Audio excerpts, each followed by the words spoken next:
Evening to you wherever you are. Welcome to the televised edition of the Mid-Morning Buzzes. Indeed, it's a pleasure being here with you. We say thanks and welcome to those of you that's joining us on GBN's television. That's Channel 7 and Channel 11, Channel 20 if you are on cable.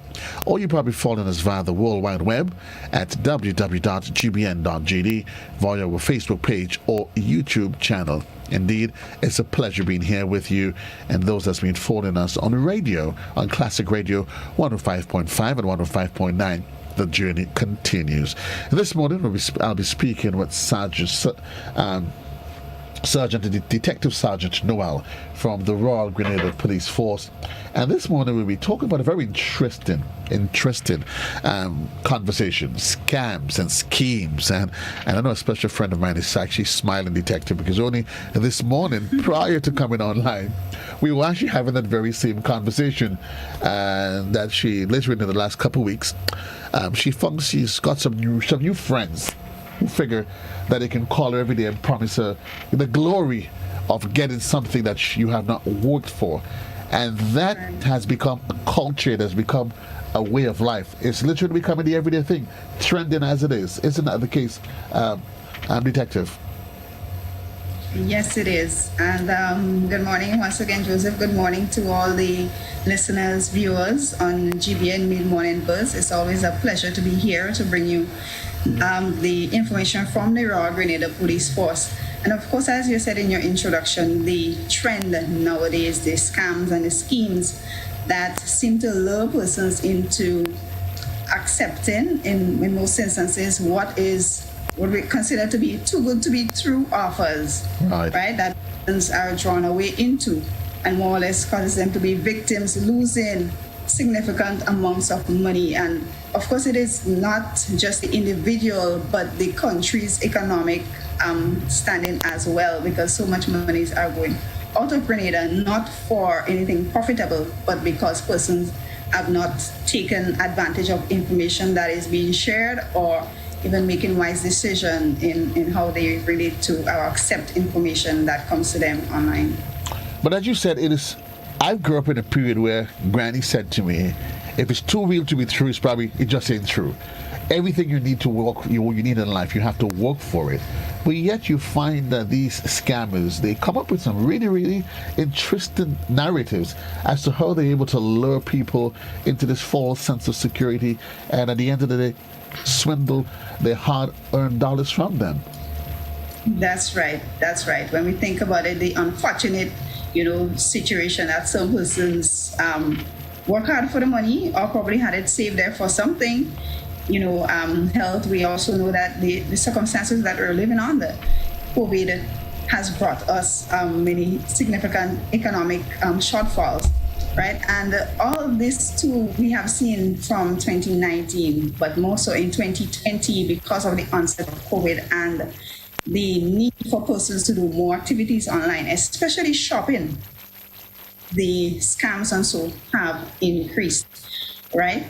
Online shopping, most persons who were not shopping before online, or even companies that were brick and mortar, now had to offer some of their services online through online shopping, and the platforms not fully developed, persons not fully aware of how to go about shopping safely online have become victims because of common mistakes that they would make.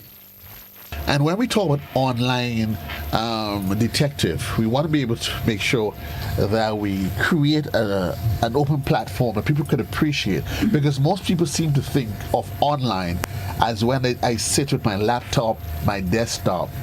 Very often they don't seem to recognize that this little device, our mobile, allows us to spend more time online than we actually realize, and it has become the latest, the easiest, almost easiest go-to element. And let's talk about that. These days people receive strange phone calls around funny parts of the world. Let's talk about that and some of the trends and the statistics that I know the RGPF has been accumulating. Yes, definitely, Joseph. When we pick up our mobile devices, if you say, give me your mobile device and I know who you are, because it is our livelihood. We cannot do without it. The emails, communications with families and friends, our banking, our shopping. All this happens on our mobile devices. Based on statistics, and these are statistics that I've received from the Financial Investigation Unit, who primarily deals with fraud investigations and so forth, and would be able to share that information with you for 2019 to 2021, where we are right now. It is quite alarming, the statistics, because over 100 cases would be reported annually. That would be walk-ins and also via phone call. Persons making reports of different sums of money that they would have sent out either through scams or even purchasing items and items not being delivered physically. Of these, over 100 for currently, the unit has 22 cases that they are actively investigating. And these are cases in which significant sums over up to $10,000 for a normal person like me and you. Wow. Right? And in the business realm, businesses would have lost up to $1 million, right, through transfer because of a compromised email. And this is significant numbers. If, let's say, 10 persons would transfer up to $10,000 because of incremental payments, persons asking, hey, let's pay the stamp fee to get going in what is normally called the advance fee scam. That generally what it is, what your friend probably would have been experiencing. Somebody offers you money, but you have to pay us some of it before getting that lump sum, which, as Chris said, it may sound, it happens, right? So persons will pay in increments of, let's say, $5,000, $2,000 for different fees before they can actually get that $30,000 or $50,000, amounting up to $10,000 in transfers to persons who cannot guarantee that they're actually going to get even, let's say, 1% of that money in return.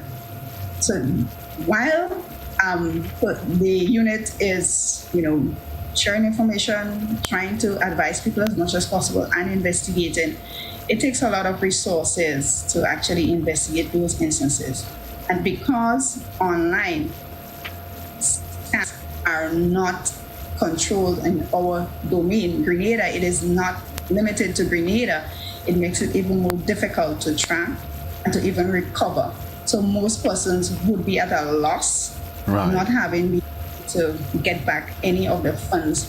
One, because of the time they take to report the incident after realizing, let's say that, no, this is not coming through. It probably is a couple of days, a couple of weeks. After 3 or 4 transfers, then they would make a report.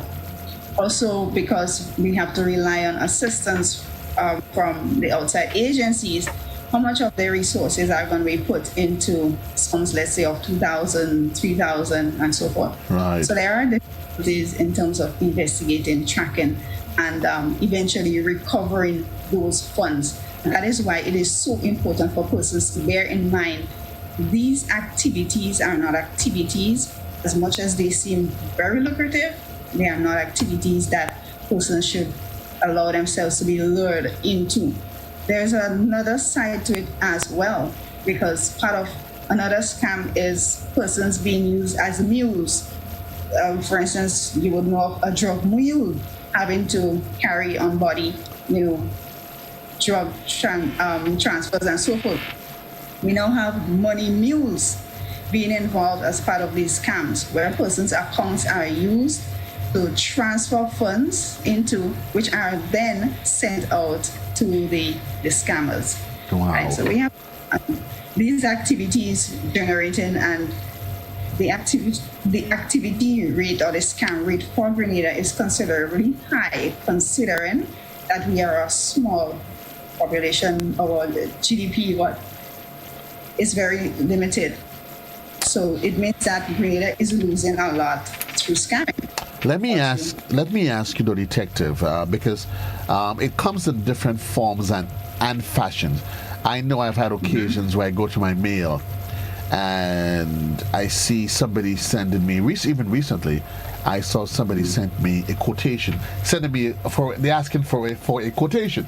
Now, initially, I saw it and I'm like, okay, quotation. But of course, as you think about it more and when you're watching the body of the mail, you'll have why would somebody ask me for a quotation? Because it would seem off the bat, okay, somebody wants to do business. But for a first-time business transaction, you would assume reasonably there would be some measure of protocol and, conversation to take place. Introduction. But that person just went straight into it and asking me, and I'm like, okay, no. And I remember, so there are those. So maybe you could talk to us about those that comes via email. And then I've seen and heard of cases of these strange mobile numbers from parts of the world that even if the numbers is some long or some here to China, you can't even remember it. And for me, that's when I get tipped off, because I'm like, most times when numbers come from different parts of the world, it says Canada, it tells you the region, the telecom providers. Yes. But then you see these strange numbers coming up. How do you treat with that, and what would you advise some lonely soul, unassuming person? How should they treat with those sort of engagements, emails, and those telephone calls? Right. I'm glad you raised and you're able to identify with, hey, this number is alarming, that it comes from a place where I don't usually communicate with anybody from whatsoever. Right? The numbers, we have persons targeting and even fine-tuning the targets now, because recently I have a colleague that forwarded me a long conversation received from, the number originated from Nigeria. Right? The persons market themselves as, and in that case it was a Samsung winning, right? The person took an online photograph, right? A photo from Google, used it as a profile picture, WhatsApped my colleague and sent the information stating that, okay, persons from Grenada have won already, claimed their prizes, so it sounds like almost real, like it is something that you're gonna lose out on. Those profiles are created very easily. Persons will continue to change or make them sound very spicy. Oftentimes, the call for action is quick, like you have to do this today or within 2 days. Or else. Before the terms changes, right? And therefore you would say to yourself, I don't want to lose out on this opportunity. Things are tough. Maybe that's an opportunity for an extra income, So persons may feel that, okay, this is a great opportunity and I should take advantage of it. There is no way that a company representative or company would have this promotion or sweepstake in most instances or winning. If you have not initially entered into a competition, there's no way you can be a winner in that competition or eligible for any, within a competition, right? Regarding the emails, those emails normally or generally would give you a link to click in, or they would ask you for questions. Certain questions, probably they might ask you, what is your parents' name? What is your favorite pet? What is your date of birth? So they may not necessarily initially ask you for your credit card information, but what they're looking for is information about your accounts. When we're setting up accounts, they would ask for secret question and answers, and sometimes these questions that pop up for secret question and answers. When you're doing an online payment and so forth, you would ask for verification, and these are some of the details that are provided. Therefore, if they have their hands on that detail, it is easier now to compromise your account when your email address is given and so forth. So there's always a trick. If there is a link to click in, that most likely will go to a fake payment site. Okay. One thing I always urge persons to do not click on links within emails. You check out the email, you check out, and of course you must ensure that the person whom the email is coming from is legitimate, somebody that should be contacting you. if it doesn't have any contact information as well, that raises a red flag, right? So these are some of the critical things that persons must bear in mind.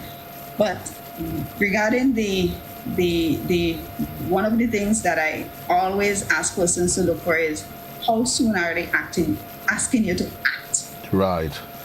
Within a matter of hours, within a matter of days, this is a red flag, causing you to now, either panic or be anxious and to act on these, transactions that you lose out on it.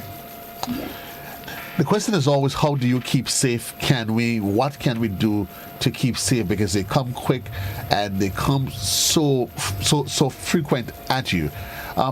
The question of online safety, ultimately, and online, and when we say online, we mean across all platforms, be it mobile devices or other devices. What can one do on a day-to-day basis to keep themselves and their families safe? And how should they treat with one of these random calls that they receive? What would your advice?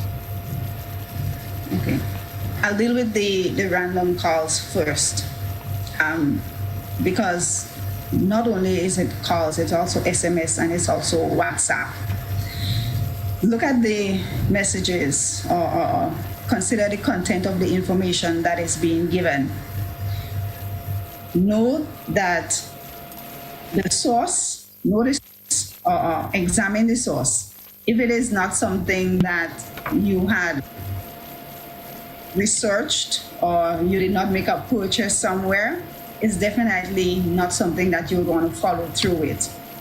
In relation to the calls, do not give any information unless you would have verified the caller is authentic, right? So the person may start asking you questions, private questions, information about your private life. Do not give up that information as yet until you know that person is authentic.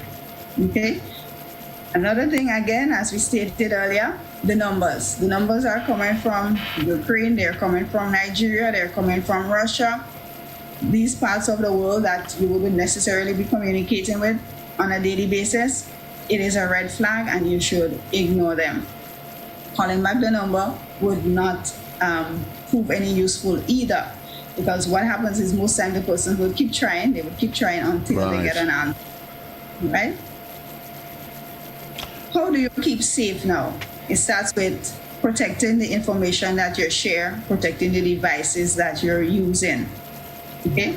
Information that you share, ensure that, especially we're going to narrow down to when we're shopping online. Ensure that this site that you're browsing or shopping on is legitimate. Do not depend on the links from Facebook, from Instagram, or text message, WhatsApp messages, or so forth. Do not follow through with those links. Instead, type a link, ensure that is legitimate, and even in some cases, you will want to search Google, ask Google to verify the link for you before navigating to that site. Because yes, while a lot of persons want to shop online, that is new to them. Businesses will be setting up new platforms as well, and you would want to verify that this online business actually has association with a real business, where you have physical address that is known, where you have a contact number that is working, you have an email address that you would have confirmed is working as well. In the event that when the purchase is made, it is taking too long, there is somebody on the other end who will be able to give you some information, advice, or update, and so forth. A company that could be held liable for that funds that you would have dispensed to them. But are there cases of detective where you may do your due diligence? What, in your estimation, is due diligence? You Google it. Yes. It seems as though it is a legitimate company with an address, but it might just be possible that they probably set up temporary shop. And what would you advise them? If you're not sure, if for some reason you just get that feeling. I mean, for instance, what I would normally do even if I'm just scanning through, I would look for recommendations. How long persons have been on the website? Persons that may have purchased the similar items. What are the recommendations? How long have people been recommended? Okay, you see a website, they just given 2 weeks old. Do you think that should be reasonably enough? A red flag? You're probably thinking maybe I'm not sure. Leave it alone. Yeah, that's definitely a red flag. The time that the person would have been in business, the time that the site is set up, and also reviews from other customers. Always, look for reviews from other customers. If, let's say, for instance, you Google the site, and there will be reviews. There will be open reviews on Google or other e-commerce review platforms. If everybody's complaining, hey, I paid for the product not received, definitely that there is a problem. In some instances as well too, a site would be legitimate up to the point of payment, where you pay and you get redirected to a totally separate link. All right. So it is very important that you scrutinize the information all the way through, from beginning to end, especially when it comes to putting in your credit card or your debit card information. Okay. And as I'm on there, speaking about payment, it is always advisable to do credit card or use a debit card with only the amounts that you wish to spend. Right. Why? The card information is taken, it can be used indiscriminately by your attacker, stolen, sold otherwise, and you would lose or be accountable for all that funds that is on that card or in that account. Right? So it is always safe. And especially when you're new to online shopping, just get a card specific for those purchases that you would want to make online and disassociate it from your regular account. Would you also recommend constant monitoring of your online activities? I know most financial institutions, they would send you monthly reports, statements and so on. You'd recommend holding on to those and monitoring? Yes, we have the luxury of online banking as well. So whenever you make a purchase, you can check your account balances, ensure that the amounts, it goes to the correct party that you actually paid through online banking, right? So these are good little safeguards that we can use. As it relates to now staying safe on your device while shopping, right? Because it's not only the online platforms, but your device that you will be using. You need to protect your mobile devices, protect your tablet, protect your computer.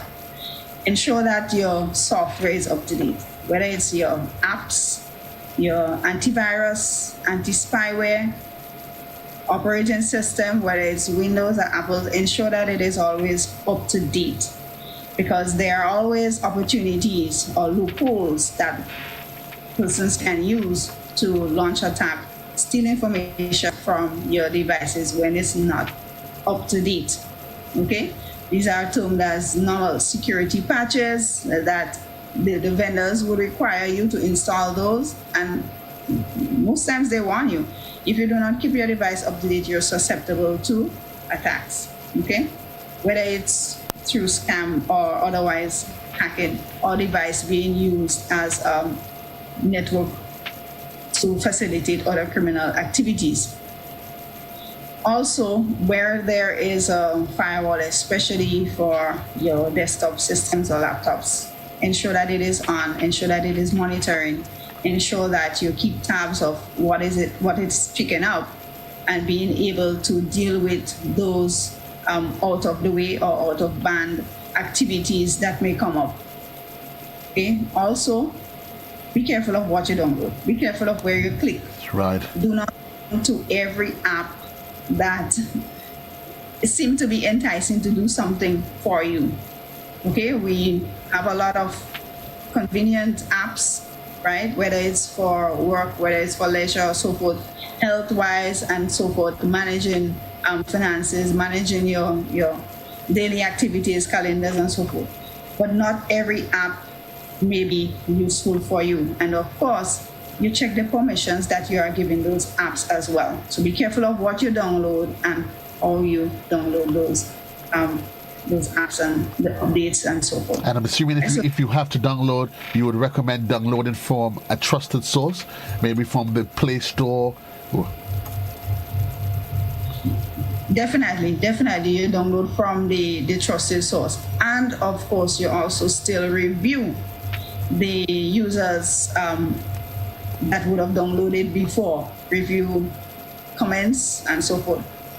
Look at the app update activity as well. If the app is being updated regularly, it is a good sign that you should be okay. Another thing I advise persons to do as well is to use the VPN, virtual private networks. That also helps in adding a very credible layer of security for your online activities, your file sharing, or devices connected to your different networks.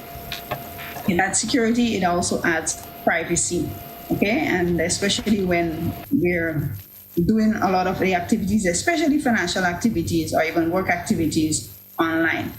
Specifically for the shopping, some sites would give you the very sign, verify that they are authentic, verify that they have security certificates installed there, right? The SSL certificates, the padlock.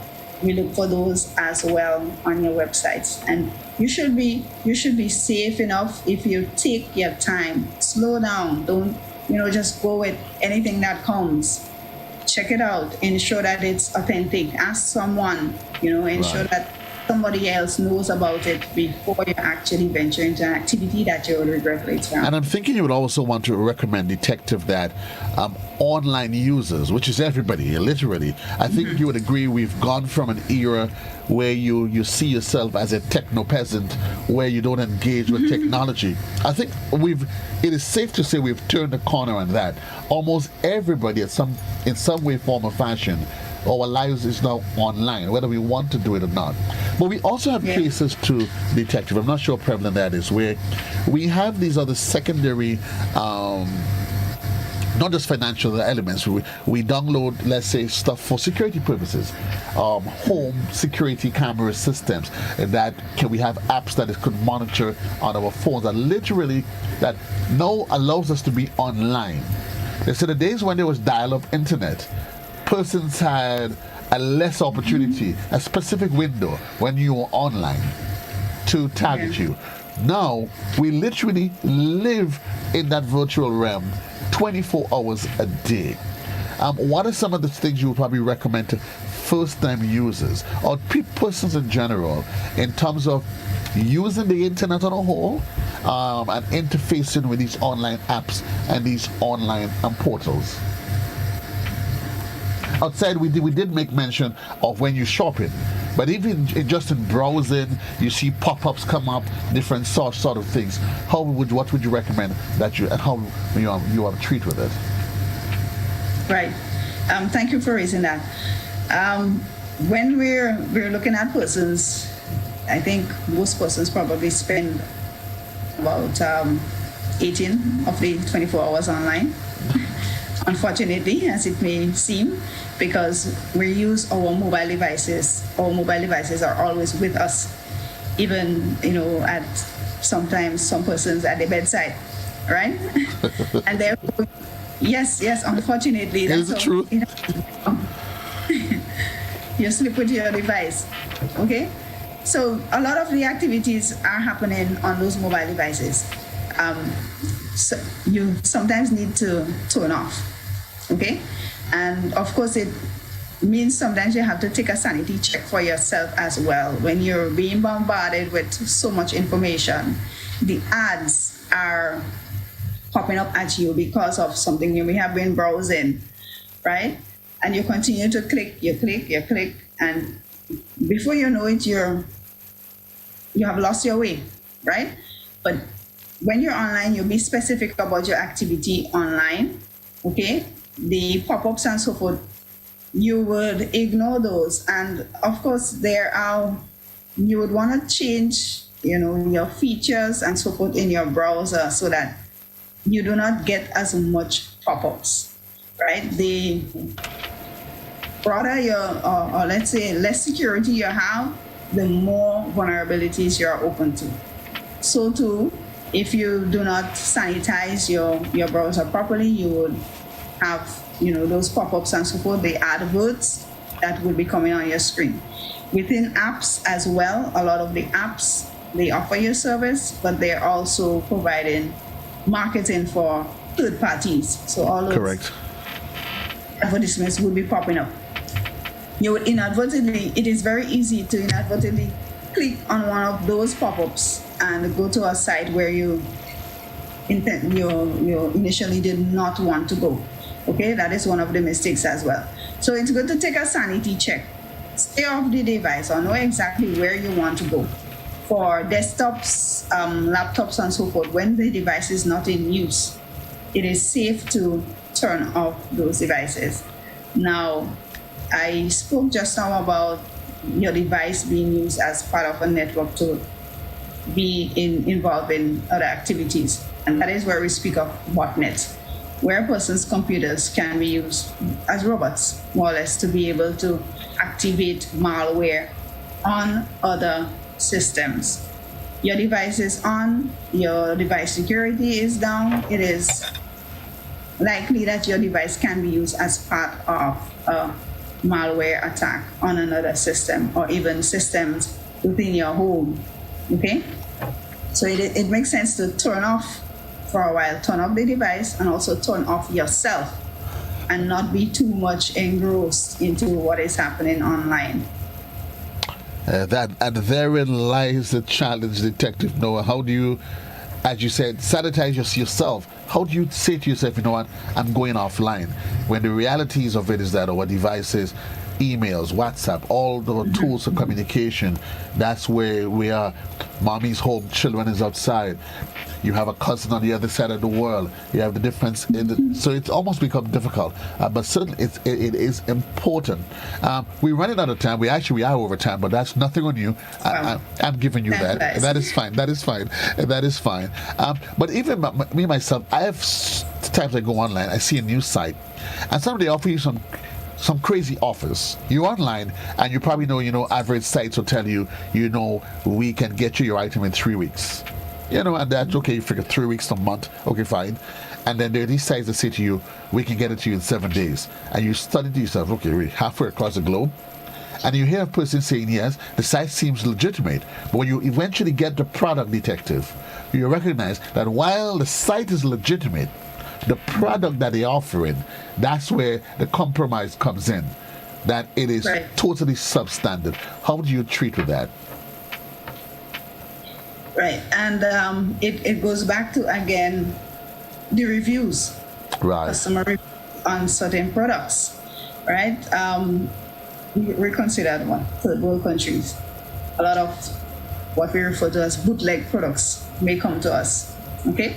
Because manufacturing, now, especially in COVID, has put certain dampers on how fast items can get to you.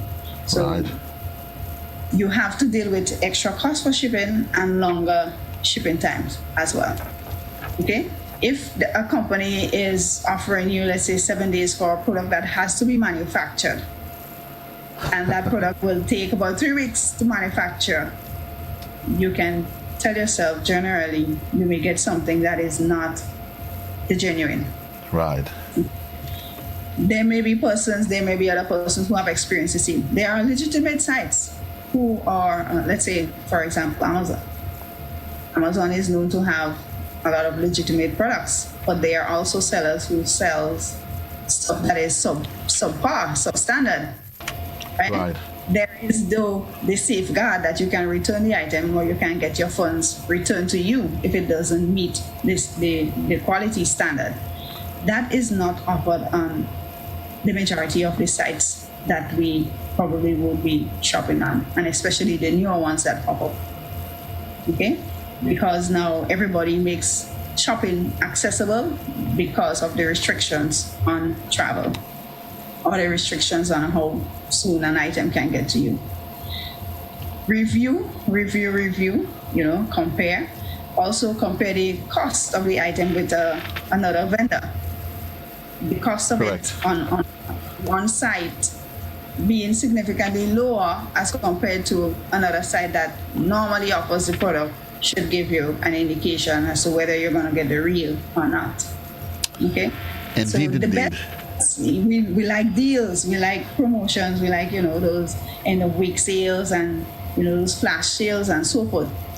But we have to consider, is it worth, spending a few dollars less for a product that is not going to meet our needs, or one that would be a little bit more expensive and will be the genuine product and trustworthy business, more or less. Before we run, Sergeant Noah, let me ask you about setting up accounts and that of emails.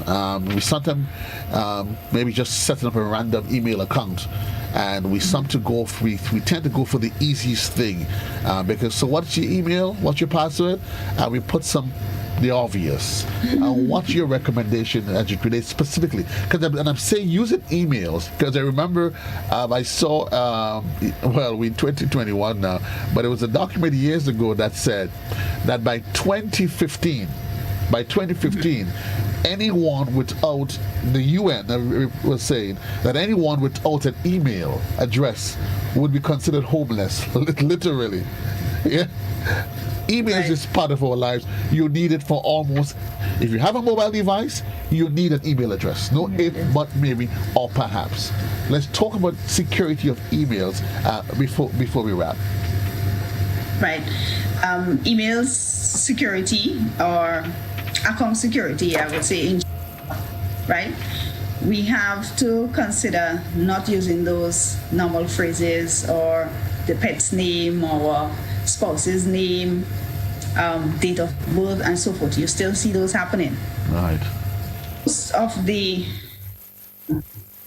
platforms would allow you to do pass phrases, not just password, but pass phrases. So you can do an entire sentence that is, let's say, 20 characters long, 25 characters long, a mix of something that you can remember. You don't need to write it down somewhere because that can be stolen as well. You can remember it, and it's also complex enough to be accepted as a password. It can involve numbers, it can involve special characters like the ampersand, the percentage, and so forth. And it would be sufficient enough to afford you that level of security, as well as using two-factor authentication. And that is where you have an extra layer of security. Most emails allow you to set up two-factor authentication. A lot of online platforms allow you to set up two-factor authentication. That allows you to use a passcode or a passphrase, as well as notification at the time of login on your mobile device, or a secondary email that would allow you to log in to that account. So it's two layers. One that you're accustomed using, and then a new code that is generated. This is very widely used with your mobile banking apps, okay, two-factor authentication or education as well sites. So if you have those enabled, it is difficult. It makes it more difficult, yes, for persons to be able to steal your data, hack into your account, misuse your account, and so forth. Also available on your social media sites as well. So persons use the facilities of two-factor authentication, passphrases, or link codes. Nowadays, passwords are not on 8 characters. You're asked to also put in a number, a special character, and so forth. So we need to get used to that and stop recycling passwords as well. Correct. Change it, one thing here and there, but somebody knows all these details about you already. No. And especially sometimes share so much information on social media, it's easy to harvest that information and use it against you. Yes. Especially now where individuals seem to treat social media platforms as though it's their personal diary, and they put their lives out there. their date of Oh, birth, yes. personal dates. They're very moved. Any advice on that though?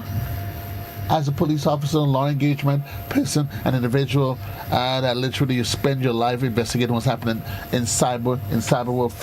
Facebook, for instance, a lot of individuals, they just literally post.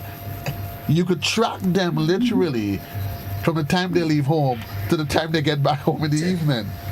Yes. You know what they're eating, who they're gonna meet, and all this. These details. Yes, sometimes it is helpful, to family and so forth. Sometimes it's also helpful for law enforcement, especially when we have to deal with persons missing and so forth. But posting all your life online could be to your own detriment if someone is specifically looking for information that needs to put them close to you. All right. The information also that we put out there, it doesn't go away. So it comes back 10 years, 5 years, 20 years down the road. And it can be sometimes to our detriment, right? For young persons, for older persons in terms of, job security and so forth, education-wise, that information online is being used. You just never know. For you, or it could be against you. The truth is that you just never, ever know.